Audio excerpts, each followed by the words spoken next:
special honor right now for the M&A advisor to be joined by Mika, who is the Senior Vice President of the Beijing-based technology company, LeEco. Thank you so much for being with us. Hi, thank you for inviting me. This is terrific. Tell us about LeEco and what you do, what your role is. It's a simple question, but I'm going to try and be as brief as possible. Okay. We are an internet technology company. It was founded in 2004.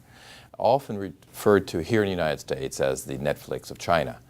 But in 2004, Netflix wasn't digital yet. They were still putting the DVDs in the mailbox. Our founder, Jia Yuting, or as we call him, YT, created a very robust, fast cloud and an internet platform, which basically was and is like a Netflix, and live streaming and streaming content, all Chinese content. From 2004, what he discovered, it was very popular in China, and also with the content producers themselves, because unlike what most businesses were doing with content in China, we actually were buying the content to air. So we were making money for the content producers. We then very, very quickly founded two other companies. One was a sports company, and they acquired most of the sports rights in the world for China.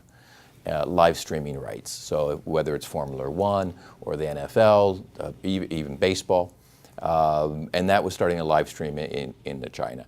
Same with music, so whether it was the Grammys that we did last year or other concerts, live stream it and so forth.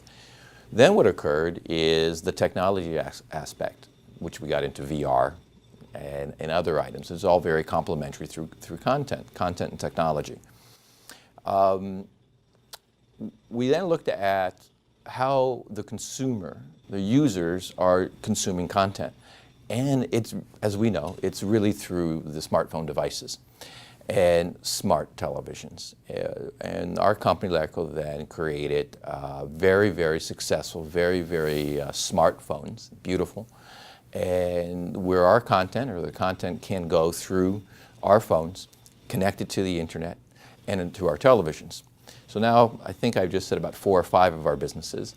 And one of the other components, two other major components of our company, is we also not only believe that our smart televisions and smartphones add value to the consumer to consume content at an incredibly low price point, which is going to be very disruptive here in the United States.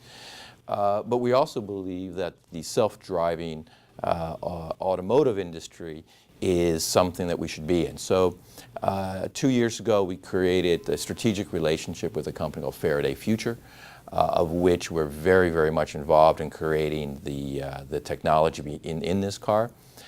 We also created a relationship with Aston Martin to put, again, our technology and screens into this car.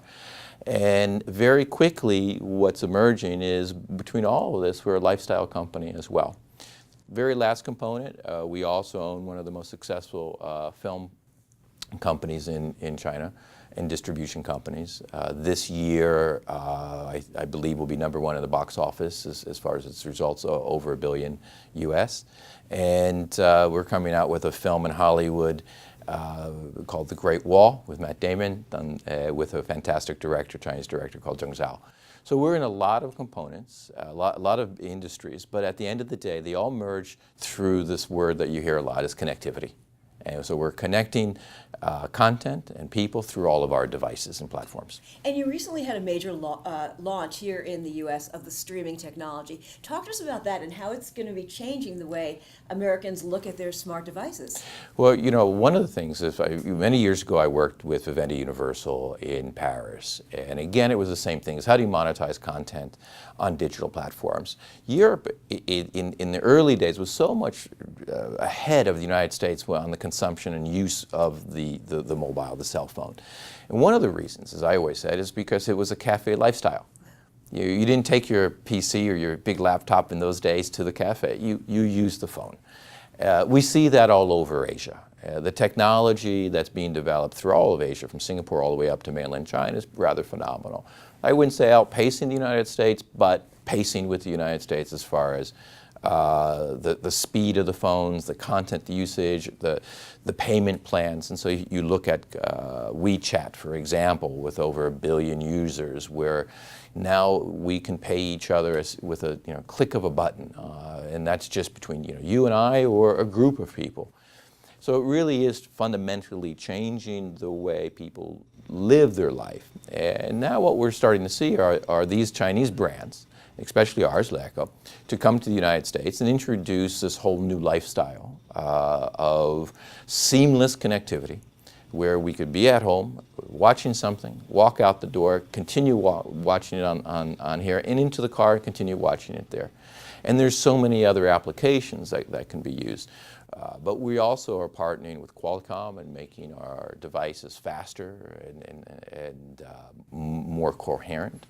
So there's a lot of investment occurring in the United States for the U.S. market. That said, we also just recently opened up in Moscow and in India as well. So you're absolutely global. Given the climate, the changing climate in China right now, and this increased production of technology, do you see that continuing and even increasing? Yeah, I think so, simply because of the demand. And we have a significant research and development team in China, but we also have it in Seattle, here in the United States, also in Gardena for the car industry. So it's not so much as competition, but it is the knowledge to push forward and increase the capacity of technology. What's interesting, and I don't say this in a demeaning way whatsoever, but if we really look at the leaders of the smart devices here in the United States, the most famous one is named after a fruit. Exactly. So the innovation there hasn't really occurred over the last 5 or 6 years. And people are noticing that. When they take a phone that's a price point at $300 or $400, that's exactly, if not better, than another brand that's here in the United States. You stop and pause. Where's the innovation coming from? And so the innovation actually is not just coming from China, but it's a globalized innovation. We're bringing the best from every part of the world in our R&D to give the consumer what they want and what they can enjoy. The technology, of course, would be an understatement almost to say that it's improving and increasing at a breakneck speed. So when you look down the horizon, down the pike a few years from now, what do you see as the next big thing after this?